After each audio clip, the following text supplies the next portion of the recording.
জানলাম আন ইলমিহি মাযা আমিলা ফিমা আলিমা।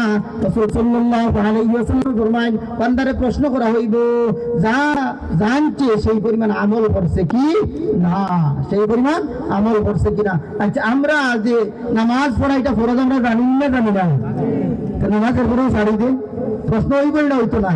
আমি মনে মনে কই আলিম ওগুলোরে খুব ডাকছে আল্লাহ প্রশ্ন করবা, টাইম আনন্দ বেশি, এর কারণে প্রশ্নটাও বেশি হইব, আমরা আরো মারাত্মক প্রশ্ন হইব।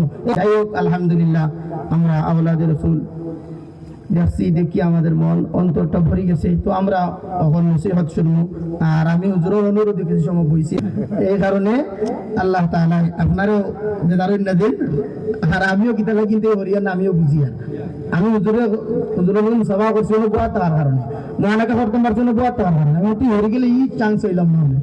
যাই হোক, আলহামদুলিল্লাহ এখন আপনার মন করিয়া নসিহত শুনুক। আর এটা আমাদের জন্য সৌভাগ্য, আমরা যে আওলাদে রাসূল পাইছি। আমি আগে নবীজি সাল্লাল্লাহু আলাইহি ওয়াসাল্লামের শান বর্ণনা করছি, নবীজির শানের দিকে তাকাই আর আওলাদে রাসূলের শানের দিকে তাকাই। আল্লাহ তাআলা আমাদের নসিহত গুলা শোনার তৌফিক দান, আর আওলাদে রাসূল সহ আরো যত উলামা ইকরাম আছেন সবাই আল্লাহ তাআলা নেক হায়াত দান, সবাই ভাই আমিন। ওয়া আখিরু দাওয়ানা আলহামদুলিল্লাহি রাব্বিল আলামিন। আসসালামু আলাইকুম ওয়া রাহমাতুল্লাহি ওয়া বারাকাতুহু।